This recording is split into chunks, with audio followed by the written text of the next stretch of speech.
বিসমিল্লাহির রহমানির রহিম। নাহমাদুহু মা বা'দু ফাআউযু বিল্লাহি মিনাশ শাইতানির রাজীম। বিসমিল্লাহির রহমানির রহিম। উতলু মা উহিয়া ইলাইকা মিনাল কিতাবি ওয়া আকিমিস সালাহ। আল্লাহ রাব্বুল আলামিনের অসংখ্য শুকরিয়া যে মহান রব্বুল আলামিন আমাদেরকে আজকের তারাবিতে অংশগ্রহণ করার তৌফিক দান করেছেন। আজকে আমরা ২১ নম্বর পারার সাথে রয়েছি। আমরা সূরাতুল আনকাবুতের কিছু অংশ, এরপরে সূরাতুর রুম, তারপরে সূরাতুল লুকমান, সূরাতুস সাজদা এবং সূরাতুল আহজাব এর ৩০ নং আয়াত পর্যন্ত পাঠ করেছি। আজকের প্রত্যেকটা আয়াতে আমার শুধু আল্লাহ রাব্বুল আলামিনের সেই আয়াতটির কথা, সূরাতুল বাকারার ওই আয়াতটির কথা স্মরণ হচ্ছিল নামাজের মধ্যে, যে শাহরু রমাদান আল্লাযী উনজিলা ফীহিল কুরআন, যে রমজান মাস যাতে কোরআন অবতীর্ণ করা হয়েছে, হুদাল লিন্নাস, মানুষের জন্য হেদায়েত, ওয়া বাইয়িনাতিম মিনাল হুদা, এবং হেদায়েতের সুস্পষ্ট নিদর্শনাবলী, ওয়াল ফুরকান, এবং সত্য মিথ্যার পার্থক্যকারী। আমার শুধু পুরো নামাজে এই আয়াতটাই স্মরণ হচ্ছিল, কারণ আজকে প্রত্যেকটা আয়াতে এত গুরুত্বপূর্ণ হেদায়েত আল্লাহ রাব্বুল আলামিন আমাদেরকে দিয়েছেন, যা আমাদের খুবই গুরুত্ব সহকারে এক একটা আয়াত আমাদের জীবনে বাস্তবায়ন করে করে তারপরে সামনে যাওয়া দরকার। এত গুরুত্বপূর্ণ আয়াতগুলো আজকে আমরা নামাজে তেলাওয়াত করেছি।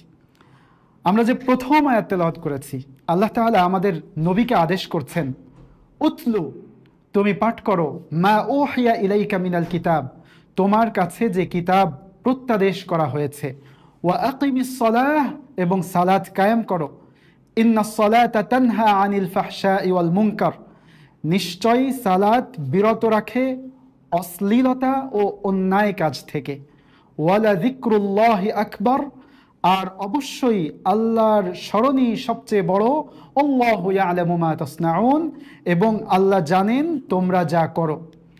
আমাদের এই প্রথম আয়াত থেকে আমার মুসল্লি ভাইদের জন্য কিছু প্রশ্ন। আল্লাহ তাআলা আল্লাহর নবীকে নির্দেশ করছেন, উতলু মা উহিয়া ইলাইকা মিনাল কিতাব, কিতাবের যা কিছু তোমার কাছে প্রত্যাদেশ করা হয় তা তুমি তেলাওয়াত করো। প্রিয় ভাইরা, আমরা কি তেলাওয়াত করছি? আমরা কি কোরআন তেলাওয়াত করছি? এরপরের প্রশ্ন, ওয়া আকিমিস সালাহ, নামাজ কায়েম করো, সালাত কায়েম করো, প্রতিষ্ঠা করো। আমরা কি সালাত কায়েম করেছি বা সালাত কায়েম করছি? আজকে আমরা দেখি যে আমাদের সমাজে অনেক ইউরোপিয়ান এবং পশ্চিমা সভ্যতার অনেক কিছু প্রতিষ্ঠিত, অনেক আইন প্রতিষ্ঠিত। আমরা দেখছি যে LGBT এত জঘন্য একটা জিনিস, এর বিরুদ্ধে বললেও আপনাকে সরকারের কাছে জবাবদিহিতা করতে হবে, জবাবদিহিতার সম্মুখীন হতে হবে। কারণ কি? সমাজে এটাকে প্রতিষ্ঠিত করা হচ্ছে, সমাজে এটাকে প্রতিষ্ঠা করা হচ্ছে। আজকে নামাজ না পড়লে কি কেউ জিজ্ঞেস করে? তাহলে কি আমরা নামাজ প্রতিষ্ঠা করেছি? নামাজ প্রতিষ্ঠা করিনি, অথচ আমরা প্রশ্ন করছি, ইন্নাস সালাতা তানহা আনিল ফাহশাই ওয়াল মুনকার, লিমাযা লা তানহাস সালাতু আনিল ফাহশাই ওয়াল মুনকার, কেন হচ্ছে নামাজ আমাদেরকে অশ্লীলতা এবং অন্যায় কাজ থেকে বিরত রাখে না? প্রিয় ভাইয়েরা, আমরা তো কোরআন পাঠ করিনি এবং নামাজ প্রতিষ্ঠা করিনি, এ কারণে আমাদের নামাজ তো আমাদেরকে এই অন্যায় কাজ থেকে বিরত রাখছে না। এর পরের ব্যাপার হচ্ছে, ওয়ালা যিকরুল্লাহি আকবার, আল্লাহ তাআলার স্মরণই হচ্ছে সবচেয়ে বড়। আমাদের কাছে কি আল্লাহর স্মরণ সবচেয়ে বড়? আমাদের তো নিজের ফ্যামিলির স্মরণ সবচেয়ে বড়, নিজের সমাজের স্মরণ সবচেয়ে বড়, নিজের আয় রোজগারের স্মরণ সবচেয়ে বড়। আল্লাহ তো আমাদের জীবনে অপশনাল, আল্লাহর স্মরণ তো আমাদের জীবনে অপশনাল হয়ে গেছে। আল্লাহু ইয়ালামু মা তাসনাউন, একটু খেয়াল করুন, আল্লাহ তাআলা বলছেন যে তোমরা যা করছো এগুলো আল্লাহ তাআলা জানেন। আমরা কি আল্লাহর কাছে হিসাব দিতে পারবো? কি মনে হয়? এখানের প্রত্যেকটা আয়াত এই ধরনের হেদায়েত আল্লাহ রাব্বুল আলামিন রেখেছেন। আমি আসলে নিজের আবেগকে ধরে রাখতে পারবো না, কারণ আমার মনে চাচ্ছে যে প্রত্যেকটা আয়াত ধরে ধরে আমরা ব্যাখ্যা করে করে সামনে যাই। আল্লাহ তাআলা বলেন, ওয়ামা কুনতা তাতলু মিন ক্বাবলিহি মিন কিতাব, তুমি ইতপূর্বে যা কিছুই পাঠ করতে এই কিতাব থেকে, ওয়ালা তাখুত্তুহু বিয়ামিনিক, এবং তোমার ডান হাত দিয়ে তুমি যা কিছু লেখো না কেন, ইযাল লারতাবাল মুবতিলুন, মিথ্যাশ্রয়ীরা অবশ্যই তাতে সন্দেহ করবে। বাল হুয়া আয়াত, বরং সেটা তো নিদর্শন, বাইয়িনাত, সুস্পষ্ট, ফি সুদুরিল্লাযিনা উতুল ইলম, যাদেরকে জ্ঞান দেওয়া হয়েছে তাদের অন্তরসমূহের মধ্যে। ওয়ামা ইয়াজহাদু বিআয়াতিনা ইল্লায যালিমুন, আর এই আয়াতসমূহকে অস্বীকার করে না জালিমরা ছাড়া কেউ। ওয়াকালু, তারা বলে, লাউলা উনজিলা আলাইহি আয়াতুম মির রাব্বি, আয়াতুম মির রাব্বি, কেন তার রবের পক্ষ থেকে তার প্রতি নিদর্শন সমূহ অবতীর্ণ হয় না। মানে নিদর্শন বলতে মুজিজা, বিভিন্ন ধরনের প্রমাণ স্বরূপ কিছু আসা, যেরকম খাদ্যবর্তী খামচা ইত্যাদি। আল্লাহ তাআলা বলেন, কুল ইন্নামাল আয়াতু ইনদাল্লাহ, হে নবী তুমি বলে দাও যে নিদর্শনাবলী তো আল্লাহর কাছে। তোমরা যে নিদর্শনাবলী চাচ্ছ, নিদর্শনাবলী তো আল্লাহর কাছে। ওয়া ইন্নামা আনা নাযীরুম মুবিন, আর আমি তো একজন সুস্পষ্ট সতর্ককারী মাত্র। কত বড় হেদায়েত! আমি শুধু আপনাদের কাছে প্রশ্নের মতন রেখে যাচ্ছি। আল্লাহ বলেন, আওয়ালাম ইয়াকফিহিম, তাদের জন্য কি এতটুকু যথেষ্ট নয়, আন্না আনজালনা আলাইকাল কিতাব, যে আমি তাদেরকে একটি কিতাব অবতীর্ণ করেছি, ইউতলা আলাইহিম, যেটা তাদের সামনে পাঠ করা হয়, ইন্না ফি যালিকা লারাহমাহ, নিশ্চয়ই এই কিতাবের মধ্যে অবশ্যই অনুগ্রহ রয়েছে, ওয়া যিকরা, এবং উপদেশ রয়েছে, লিকাওমি ইউমিনুন, ঈমানদার জনগোষ্ঠীর জন্য।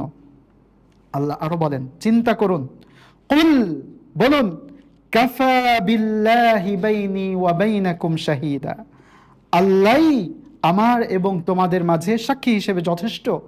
ইয়ালামু মা ফিস সামাওয়াতি ওয়াল আরদ, তিনি আসমান এবং জমিনের সব কিছু জানেন।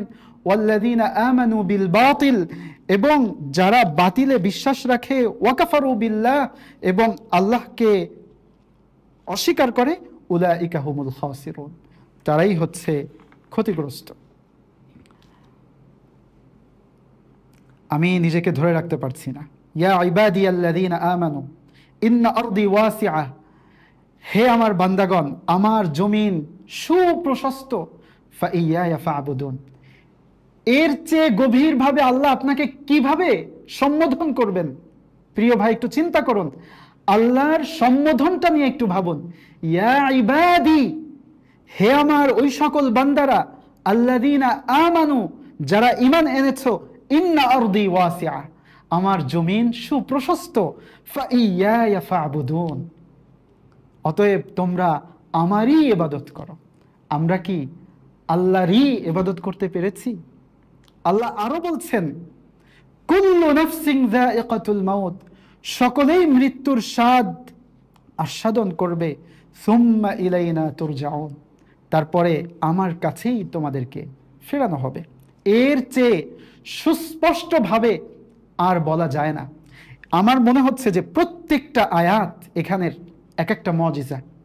এর মতন এক একটা আয়াত সারা পৃথিবীর সকল মানুষ একত্র হয়েও তৈরি করতে পারবে না।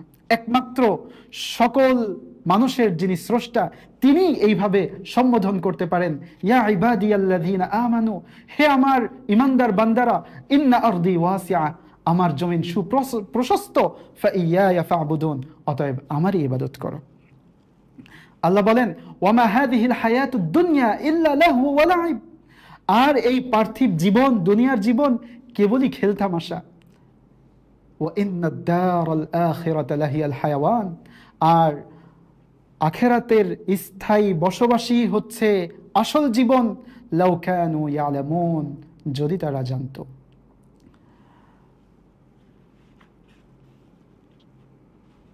আল্লাহ তাআলা বলেন, ওয়াল্লাযীনা জাহাদু ফীনা, যারা আমার পথে চেষ্টা করে, লানাহদিয়ান্নাহুম সুবুলানা, আমি তাদের জন্য পথসমূহকে খুলে দেই, ওয়া ইন্নাল্লাহা লামাআল মুহসিনিন, এবং আমি সৎকর্মপরায়ণদের সাথেই আল্লাহ রয়েছেন, এবং অবশ্যই সৎকর্মপরায়ণদের সাথেই আল্লাহ রয়েছেন। প্রিয় ভাইরা, আমরা কি আল্লাহর পথে চেষ্টা করব না? এরপরেও কি আমরা আল্লাহর পথে চেষ্টা করব না? আর কিভাবে আমাদেরকে সম্বোধন করলে আমরা আল্লাহর কথা শুনব? কত দয়াময় আমাদের প্রভু, কত দয়াময়, কিভাবে আমাদেরকে সম্বোধন করেন।